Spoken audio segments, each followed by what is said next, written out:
Welcome back to AM Northwest. Spring is springing this week. Here to share what we should be doing in our gardens, we welcome back Executive Director of Growing Gardens, Jason Skipton. Great to see you again. Great to see you too, yeah. Okay, I see what we have here. We're our cover grass. Right, our cover crop, right? Yeah. Remember, like it was super tall, and here we are. These are favas. I've started the process. Now's the time. Right, to start taking them down. Okay. Right, because we've been growing this cover crop for months now. Right. And if people haven't been watching, feel free to go back and look at all the growth of the cover crops.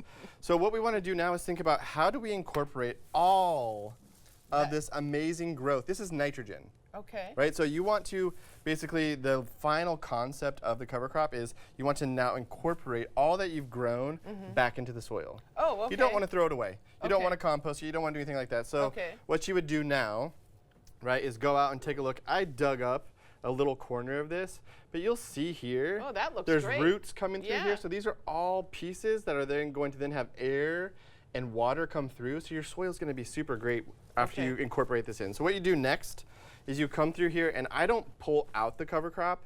Oh. I snip it at the base of the soil. Okay. Right, so you're going to then start taking it down. One of the other kind of like misconceptions or maybe like errors that people make is they're like, oh, I'm going to take this now and just stick it into the ground. That seems like it wouldn't work. Wouldn't really work very well, right? So what you need to do, the best case scenario is you need to chop this up as small as possible, right? Because that's what's going to help it break down quickly. And then you throw, Yeah, so basically what I've done, so I've chopped some up now. Plant it back in. You plant it back in on top. And, just on top. You're just sprinkling it on top. Evenly distributed around, right? You're going to cut all this back in here. Okay. And then the idea is that this nitrogen needs to then break down over time. And it takes 3 to 4 weeks depending on how warm it is outside. Sure. So you're not going to just leave it exposed, because what will happen is this will actually get dried out. And it won't actually incorporate back to the soil. So easiest way to do it, unless you want to take a shovel, which is totally fine, and shovel it back in and over. What I like to do is get some either compost or some really nice soil. And basically, I'm making the work pretty easy here. So I'm just going to then cover this on top. Okay. Right? So you've incorporated all of this back in here, and it's going to be a mound. Yeah. Totally fine. It's going to get super hot. It's actually going to steam and kind of steam cook. And so then this will all then incorporate back into your soil. Oh, wow. Yeah, so we've taken all that growth that was way up here, Yeah. and we've now invested it all into So you've got our really soil. fertile soil. It's going to be amazing. This is all nitrogen. Yeah. So instead of going out and buying Right. nitrogen fertilizer, you now have put it back into your soil. That's great. Right? Okay. So why you want to do this now, right? St. Patty's Day, we have a lot of clover here. We planted crimson clover. Clover. Kind of like a new idea to think about is trimming back and cutting back your cover crop around St. Patty's Day. Okay. Right? Because you're going to need 3 to 4 weeks before you get these beauties into the ground. So what you don't want to do is try to incorporate this and then tomorrow try to plant take a plant and put it in here, because this is going to be so hot that it's actually going to kill your plant. Oh. So you want to make sure that all of this is then broken down. Yeah. So it's going to take about 3 to 4 weeks for this to happen. Don't throw this away. Incorporate it back into your soil. And then think about getting and now is the time. And look at these lettuce, beauties. they're gorgeous. Right, so we have 3 different kinds of lettuces. So this is like the cool crop season. So you're thinking about lettuces, you're thinking about kales, you're thinking about other things, broccolis and things like that. Sure. They're gonna do really, really well in this cold season before we get super hot in the summertime. Yeah. So you can go out and buy these amazing packs of lettuces. A key to this that I really want to show, and this might seem like simple, a lot of times you'll just try to pull this plant out. Oh, then you. But you really need to massage the plastic, right? You need to massage this holder so that when you do pull this plant out, that you're not just ripping the top of the plant off. You're so right. Which you I can have do. done that. You can totally do that, which happens. Yeah. Which is normal sometimes, right? And because you think, look at all this root. Yeah. Right? This is what you want to protect and make sure is there.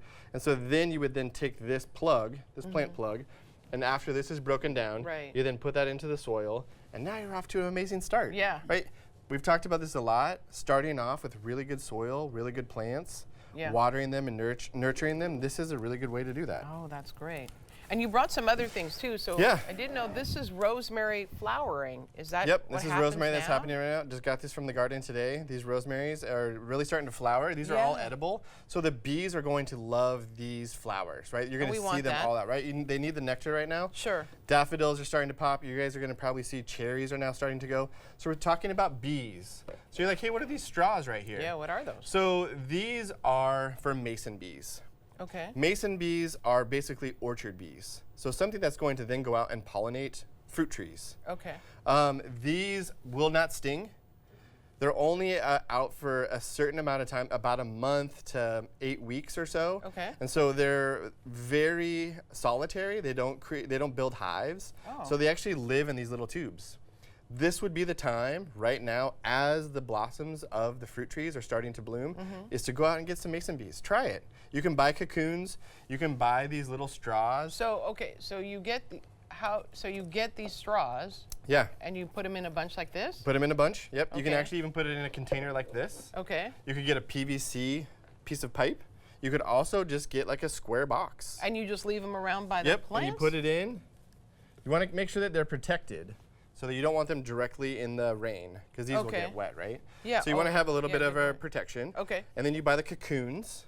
Okay. They're mason bee cocoons, and then you set the cocoons next to the mason bee straws, and then the mason bees will emerge, and they'll look for the fruiting flowers, Oh. and then they're going to then come back here and create their homes. Oh wow.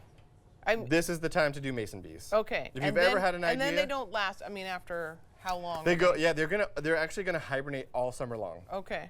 Yeah. Wow. Yeah. I've never So done that. Spring is happening, right? Yeah, Like yeah, yeah. plants are really starting to grow. Get your cover crops in. Get your plants ready for when your soil is ready to plant. And then really think about those mason bees. Yeah. We really need them right now. This And is how the time. important they are. Super important. Yeah. All right. Jason, thank you so much. to see you. All valuable information. We got to get clipping. Yep, I gotta get clipping clip on away our here. Cover crop. Yeah. All right, we'll put all the information for you on our website at k2.com. Okay, we'll be right back with more AM Northwest on this St. Patrick's Day. Don't go away.